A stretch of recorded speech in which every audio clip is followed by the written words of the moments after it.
থেমে এই তোমাকে বলছি, তোমার এই বড় মোবাইলে উপকার যা আছে তার চেয়ে ক্ষতি অনেক বেশি আছে।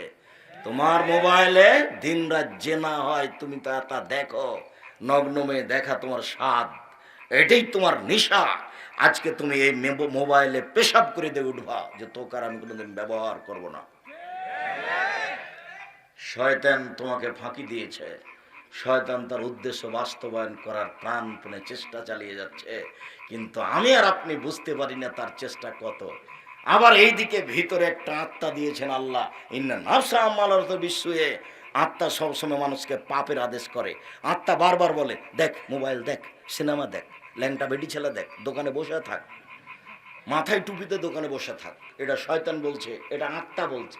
আর আকল বলছে খারাপ হচ্ছে, খারাপ হচ্ছে। তারপরেও ভিতর থেকে আত্মা বলছে হোক খারাপ, তুই এখানে বসে থাক। তার নাম আত্মা। আল্লাহ বলছেন আত্মা মানুষকে পাপের আদেশ করে। যার জন্য রাসূল সাল্লাল্লাহু আলাইহি সাল্লাম বলেছেন, পৃথিবীর মানুষ মনে রেখো, যোদ্ধা যে শহীদ হয়ে যায় তার মান মর্যাদা অনেক বড়। এ কথাই ঠিক। মুজাহিদের মান সমান আমার খুব ভালো, অনেক বড়। যারা জিহাদ করে তারা খুব দামি মানুষ, এ কথাই ঠিক। তবে মনে রেখো, শত্রুর মুখে মুখামুখি হয়ে অস্ত্র দিয়ে যুদ্ধ করা যত কঠিন, আত্মার বিরুদ্ধে যুদ্ধ করা তার চেয়ে অনেক অনেক অনেক বেশি কঠিন। রাসূল সাল্লাল্লাহু আলাইহি সাল্লাম বলেন, আফজালুল মুজাহিদ মান ইউজাহিদু নাফসাহু। সবচেয়ে শক্তিশালী মুজাহিদ, জিহাদকারী ওই যে আত্মার বিরুদ্ধে জিহাদ করতে পারে। এখানে বললেন যে মোবাইল আর দেখবো না, বাড়ি গিয়ে ঘুমার আগে আবার চালু করলেন, আপনি আত্মার অনুসরণ করছেন, আপনি আত্মার বিরুদ্ধে যেতে পারেননি। এটাই আত্মা, এটাই মন আপনাকে বেকায়দায় ফেলেছে, এটাই তার কাজ। আত্মা আপনাকে পাপের আদেশ করে, এ কথা আল্লাহ বল। আত্মার বিরুদ্ধে যাওয়া যায় না, খুব কঠিন। আত্মার অনুসরণ করা মানে প্রবৃত্তির অনুসরণ করা, তারই নাম প্রবৃত্তি, তারই নাম মনের খেয়াল, তারই নাম মন মতো চলা। আবু হুরায়রা রাদিয়াল্লাহু তাআলা আনহু বলেন, রাসূল সাল্লাল্লাহু আলাইহি সাল্লাম বলেছেন, হুজবাতিন নার বিশাহাওয়াত, মনের ইচ্ছা দিয়ে জাহান্নাম ঘেরা আছে। ত্যাগ তিতিক্ষা নিয়ম নীতি কষ্ট ক্লেশ দিয়ে জান্নাত ঘেরা আছে। জান্নাত পাওয়া টাফ ব্যাপার, জাহান্নাম পাওয়া সহজ। মন মতো চললেই জাহান্নাম পাওয়া যায়। দাড়ি চাঁচে যারা মন মতো চলে তারা, টাকনো নিচে প্যান্ট পরে যারা মন মতো চলে তারা, দোকানে বসে আড্ডা পিটে যারা মন মতো চলে তারা, ল্যাংটা মেয়ে দেখে চক্ষু ঠান্ডা করে যারা, কলিজা ঠান্ডা করে যারা মন মতো চলে তারা, দাঙ্গাবাজি করে যারা, জোর করে ক্ষমতা দেখিয়ে জমি দখল করে যারা, দাপট দেখিয়ে মানুষকে পাবনা জেলে 10 বছর 20 বছর থেকে রেখেছে যারা, দাঙ্গাবাজি করে ওরা, ওরা মন মতো চলে, ওরা ওরা জাহান্নামে যাবে। নগ্ন পোশাকে চলে যেসব মহিলা, ওরা মন মতো চলে, মন মতো চলে যারা, জাহান্নামে যাবে তারা। হুজবাতিন নার বিশাহাওয়াত, মনের ইচ্ছা দ্বারা জাহান্নাম ঘেরা আছে। হুজবাতিল জান্নাত বিল মাকারিহি, নিয়ম নীতি কষ্ট ক্লেশ ত্যাগ তিতিক্ষা দিয়ে জান্নাত ঘেরা আছে। আমি এই কথা বলিনি, আমি অনুবাদক। মুহাম্মদ সাল্লাল্লাহু আলাইহি সাল্লাম এভাবেই বলেছেন। আপনি মনে করিয়েন না যে আব্দুর রাজ্জাক সাহেবের বক্তব্য শুনে আমি পরিবর্তন হয়েছি, আল্লাহে, আমার কথা নয়।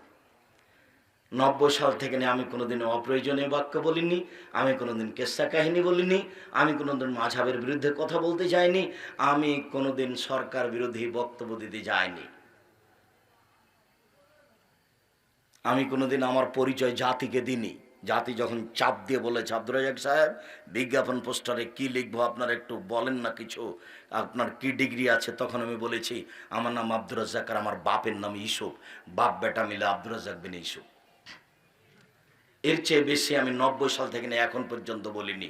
যদি কেউ প্রমাণ করে দিতে পারে, সেদিন থেকে আমি জাতির সামনে আর আসবো না, সেদিনই শেষ। সম্মানিত দিনী ভাই বোন, আপনি কালকে আমার সাথে কি আচরণ করেছেন ওটা আমি মাথায় রাখিনি, ওটা তখনই গেছে। আপনার আচরণ নিয়ে আমি বিবেচনা করতে চাই না, আর আপনার পিছনে পড়ার আমার প্রয়োজন নেই। কে আমাকে গালি দিল, কে আমার বিরুদ্ধে লড়লো, এটা আমার দেখার প্রয়োজন নেই।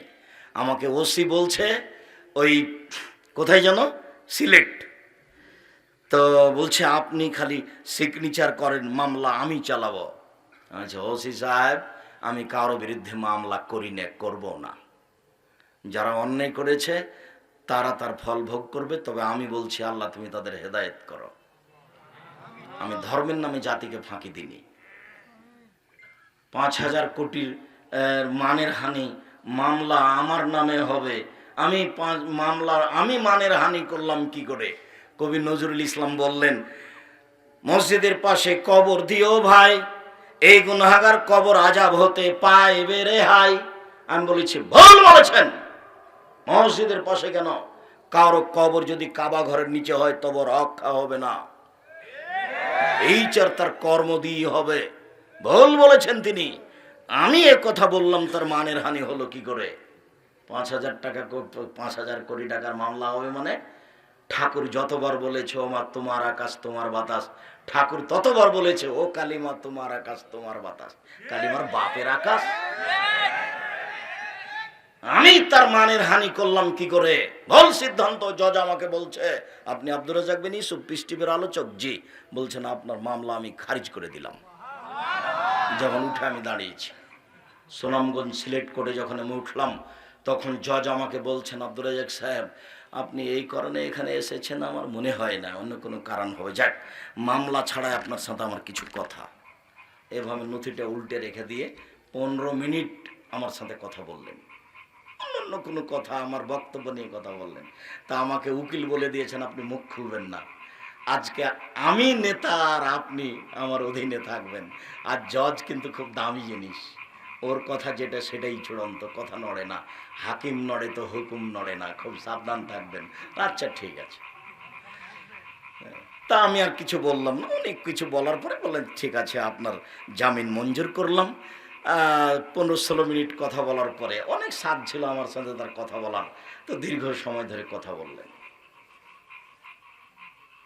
সম্মানিত দিনী ভাই বোন, আমি বলছিলাম যা সত্য তা মেনে নেওয়া ভালো, আল্লাহ সন্তুষ্ট হবেন। মহিলা নিজের মান বুঝতে পারেনি। রাসূল সাল্লাল্লাহু আলাইহি সাল্লাম যখন বললেন পৃথিবীর মানুষ শুনে রেখো, কাফিরুল ইয়াতীম ওয়ানা, যে ইয়াতীমের লালন পালন করবে সে এবং আমি জান্নাতে এভাবে থাকবো। সুম্মা ফাররাজা বাইনা ইসবাইহি, তর্জনী এবং মধ্যমা আঙ্গুলের পাশাপাশি করে ইশারা করে দেখালেন, তখন 2 আঙ্গুলের মধ্যে একটু ফাঁকা রাখলেন। পৃথিবীর মানুষ শুনে রেখো, কেউ যদি ইয়াতীমের লালন পালন করে তাহলে সেই মানুষ আর আমি মুহাম্মদ সাল্লাল্লাহু আলাইহি সাল্লাম জান্নাতে একসাথে থাকবো। বুখারী মুসলিম। তখন আঙ্গুল দুটি ইশারা করে দেখালেন, তবে 2টা আঙ্গুলের মধ্যে একটু ফাঁক রাখলেন। আবার বললেন পৃথিবীর মানুষ শুনে রেখো, কেউ যদি 2টা মেয়ে মানুষের লালন পালন করে, 2টা মেয়ের লালন পালন করে, আমি মুহাম্মদ সাল্লাল্লাহু আলাইহি সাল্লাম আর ওই বাপ জান্নাতে একসাথে এভাবে থাকবো। তখন আঙ্গুল দুটি আবার এভাবে দেখালেন, কিন্তু আঙ্গুল দুটি জমা করে দিলেন। আমি কি পার্থক্য বুঝাতে পারলাম? মহিলা কি বুঝতে পেরেছে আমার মর্যাদা কত? বাপ কি বুঝতে পেরেছে মেয়ের মর্যাদা কত? প্রথমে বেটি হয়েছে সেজন্য বাপের মুখ ভারী হয়ে গেছে। 2টা বেটি হয়েছে তখন বলছে মহিলাই খারাপ। খারাপ হলে তুমি খারাপ হবে, মহিলা কি করলো তোমার? সম্মানিত দিনী ভাই বোন, আমরা বুঝতে না পারার কারণে এই সিদ্ধান্ত। এই ছেলে দেখো তো এইখানে কথা মনে হচ্ছে কেন? আমাকে কি কন্ট্রোল করতে বলছো? তোমরা যারা এই পাড়ার ছেলে এখানে দাঁড়িয়ে থাকো, মধ্যে একজন দাঁড়িয়ে থাকো, ওইখানে একজন দাঁড়িয়ে থাকো, অনুরোধ জ্বালাও, মুখ খুলবেন না। যদি কাউকে কিছু বলা লাগে ইশারা করে বলবেন, আমি কথা শুনতে পাচ্ছি তুমি শুনতে পাও না।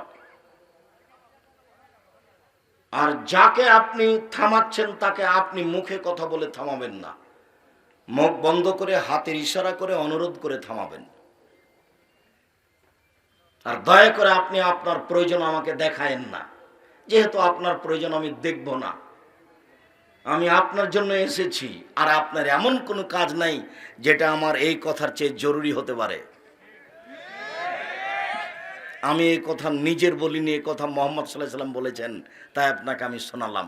এদেশে একটা বই পাওয়া যায় উপদেশ, আপনার জন্য লিখেছিলাম। আপনি মনে করেছেন যে এই বই না কিনে আব্দুর রাজ্জাক সাহেবকে ঠগিয়ে দিয়েছি, এটা আপনি মনে করিয়েন না। আল্লাহর কসম, আমি মুখে কোনোদিন অপ্রয়োজনীয় কথা বলিনি, আল্লাহর কসম আমি কলমে কোনোদিন অপ্রয়োজনীয় কথা লিখিনি। এদেশের কোরআন মাজিদের অপর দিকে লেখা আছে দোয়া ও খাতমিল কোরআন, করণ খতমের দোয়া 1 পৃষ্ঠার। আমি 90 সাল থেকে এখন পর্যন্ত বলে আসছি, এত বড় দোয়ার একটা বাক্য যদি আল্লাহর নবীর হয় তাহলে আমি আর কোনোদিন বক্তব্য দিব না। মুকশিদুল মুমিন বইয়ের হেডলাইন লেখা আছে অবিবাহিত ছেলে মেয়ের পড়া নিষেধ। হেডলাইনই ভুল, যে দেখে সেই পড়ে, যে দেখে সেই পড়ে। কিরে, অবিবাহিত ছেলে মেয়ের পড়া নিষেধ, এটা কি? যে দেখে সেই পড়ে। এখন পড়তে গিয়ে দেখা যাচ্ছে যে সফরের পূর্বে স্ত্রী মিলন হলে ছেলে ভ্যাংচা হয়, ভরা পেটে স্ত্রী মিলন হলে ছেলে টেরা হয়, চন্দ্র সূর্য গ্রহণের সময় স্ত্রী মিলন হলে ছেলে কানা হয়। আল্লাহর কসম, হেডলাইনের শুরু থেকে নিয়ে শেষ পর্যন্ত একটা কথা আল্লাহ রাসূলের নয়, বরং সরাসরি কোরআন মাজিদের বিরোধী।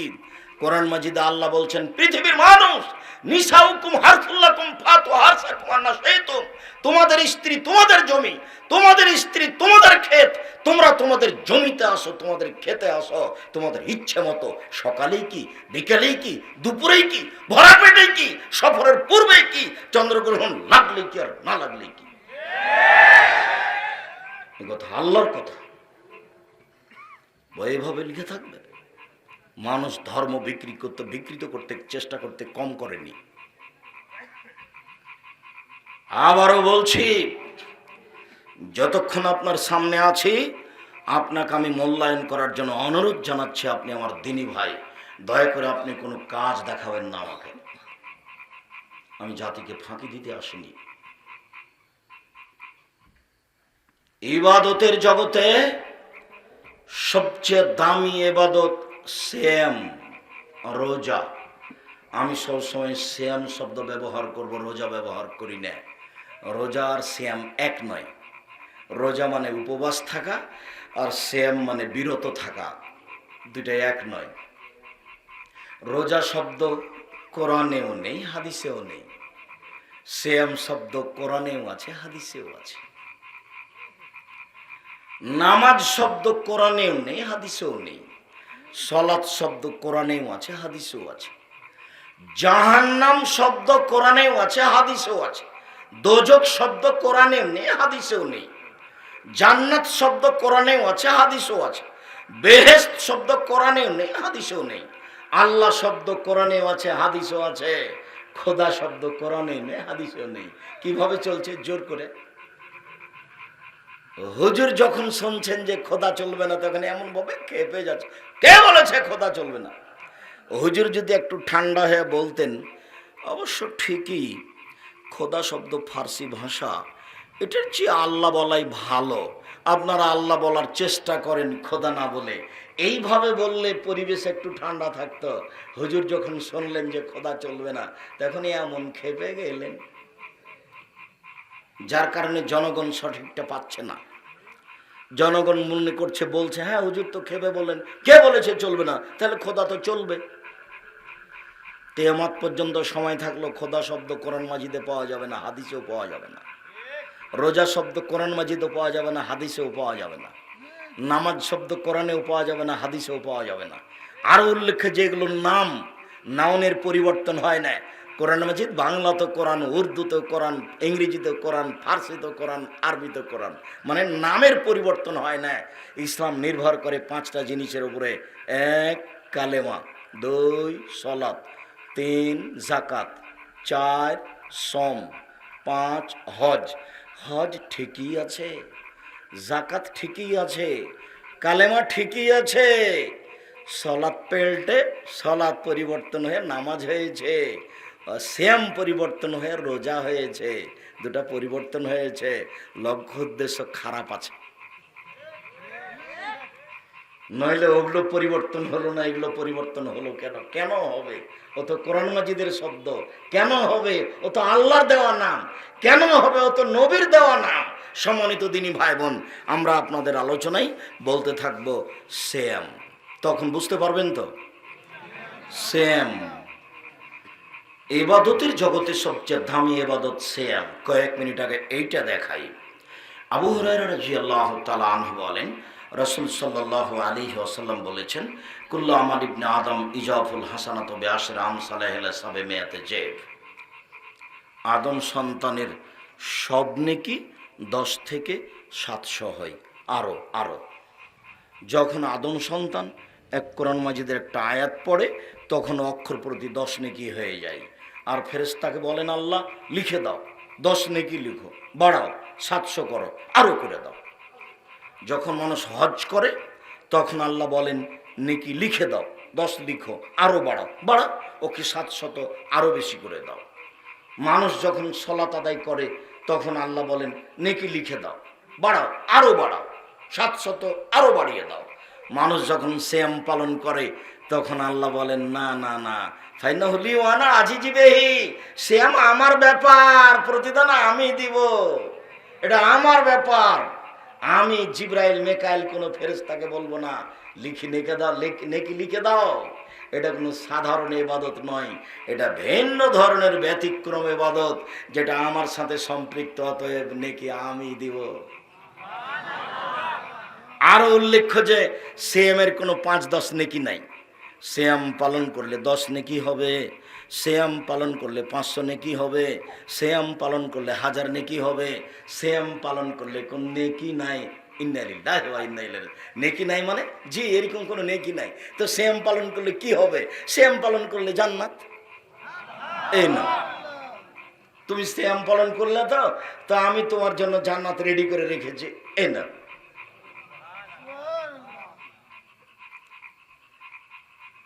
আব্দুল্লাহ ইবনে আব্বাস রাদিয়াল্লাহু তাআলা আনহু বলেন, রাসূল সাল্লাল্লাহু আলাইহি ওয়াসাল্লাম বলেছেন, আল্লাহ তাআলা বলেন, আদাতু লিবাদিয়াস সালিহিনা, পৃথিবীর ভালো পুরুষ নারী শুনে রেখো, পৃথিবীর সৎ পুরুষ নারী শুনে রেখো, পৃথিবীর পরহেজগার পুরুষ নারী শুনে রেখো, তোমাদের জন্য আমি থাকা খাওয়ার ব্যবস্থা এত উন্নত মানের করেছি যার নাম জান্নাত। তোমাদের জন্য তৃপ্তি শান্তির জন্য এমন উন্নত মানের মহিলা রেখেছি যাদেরকে জিন কোনোদিন স্পর্শ করেনি, যাদেরকে মানুষ কোনোদিন স্পর্শ করেনি। ওদের চক্ষু টানা টানা, লম্বা লম্বা, ডাগর ডাগর, ওদের মাথার চুল লম্বা লম্বা, কোঁকড়া কোঁকড়া, কুচকুচে কালো। ওদের কোনোদিন হায়েজ হবে না, ওদের কোনোদিন ঋতু হবে না, ওদের কোনোদিন গায়ে ময়লা হবে না, ওদের কোনোদিন নাকে শিকানো হবে না। ওরা ভিন্ন ধরনের উন্নত মানের নারী। পৃথিবীর মানুষ শোনা রেখো, আমি ভালো পুরুষ নারীর জন্য জান্নাত, থাকা খাওয়ার জায়গা, তৃপ্তির জন্য নারী এত উন্নত মানের ব্যবস্থা করেছি যেটা মা রাত আয়নন চোখ কোনোদিন দেখেনি। চোখ দেখেছে আগ্রার তাজমহল, চোখ দেখেছে কলিকাতার আর ঝুলন্ত ব্রিজ, চোখ দেখেছে আপনার ইরাকের ব্যাবিলনের ঘন্টা, চোখ দেখছে ফ্যাক্স মেশিন, আরো কিছু মোবাইল দেখছে, চোখ অনেক কিছু দেখেছে। এরপরেও থাকা খাওয়ার ব্যবস্থা জান্নাত, এত উন্নত মানের মানুষের চোখ কোনোদিন দেখেনি। অমা সামিয়াত ওজুনুন, মানুষের কান কোনোদিন শোনেনি, মানুষ শোনে দত্তরাজের কাহিনী, আরো কত কিছু। এরপরেও জান্নাত এমন উন্নত মানের থাকা খাওয়ার জায়গা যেটা মানুষের কান কোনোদিন শোনেনি। অমা খাতারাবে কালবে বাসার, মানুষের অন্তর কোনোদিন ভাবতেও পারেনি, পারবেও না যে থাকা খাওয়ার জায়গা এত উন্নত মানের হতে পারে। তার নাম জান্নাত। আমি এটা মানুষের জন্য রেডি করেছি।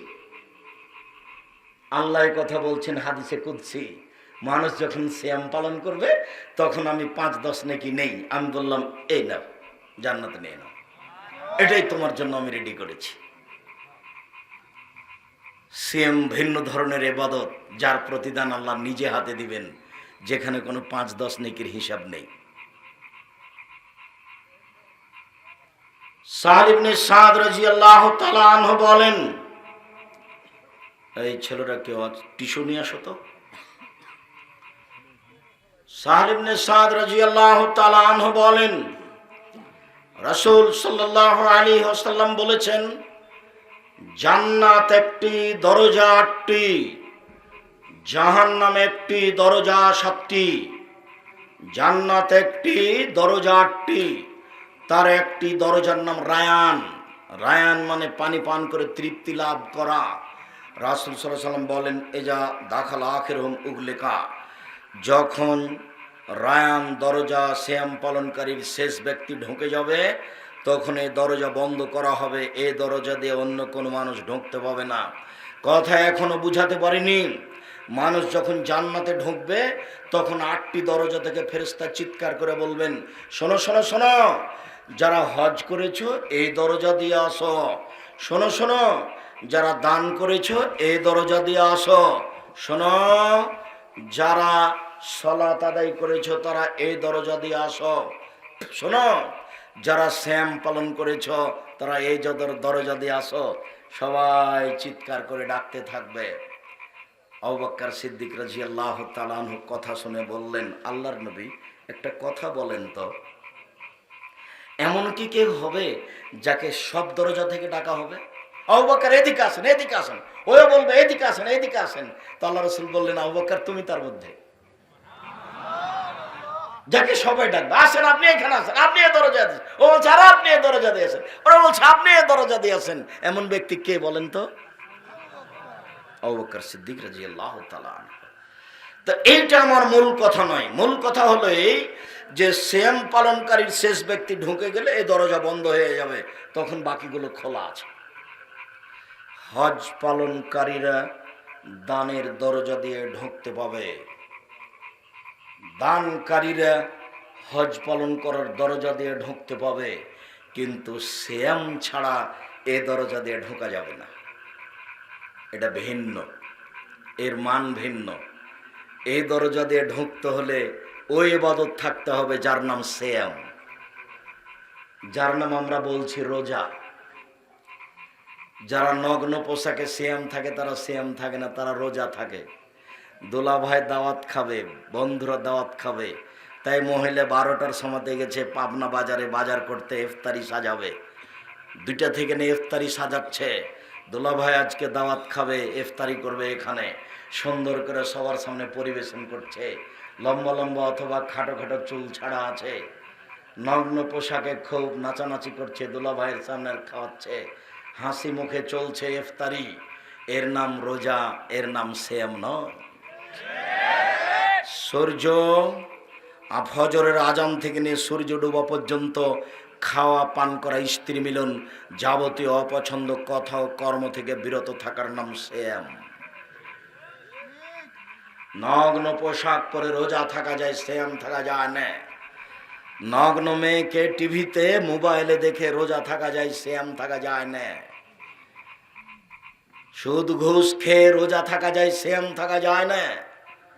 দোকানে বসে আড্ডা পিটে মানুষের বদনাম করে রোজা থাকা যায়, সিয়াম থাকা যায় না। দলীয় ক্ষমতা দেখিয়ে, দাপট দেখিয়ে, দাঙ্গাবাজি করে অসহায় মানুষকে জেলে দিয়ে রোজা থাকা যায়, সিয়াম থাকা যায় না।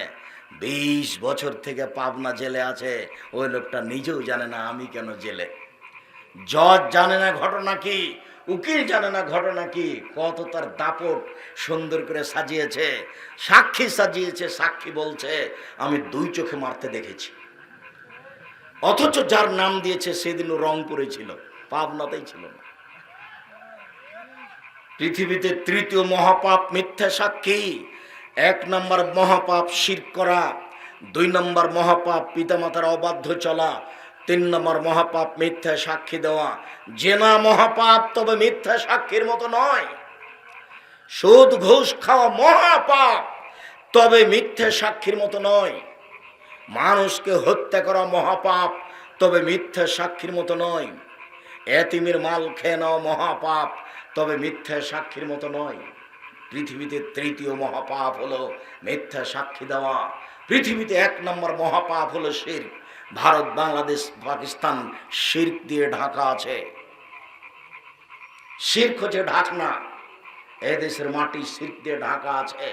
কলেজ, প্রতিষ্ঠান, বিশ্ববিদ্যালয়, রাস্তা ঘাট, অফিস আদালত, গ্রাম গঞ্জ, বাড়ি ঘর, মানুষের অন্তর কি দিয়ে ঢাকা আছে?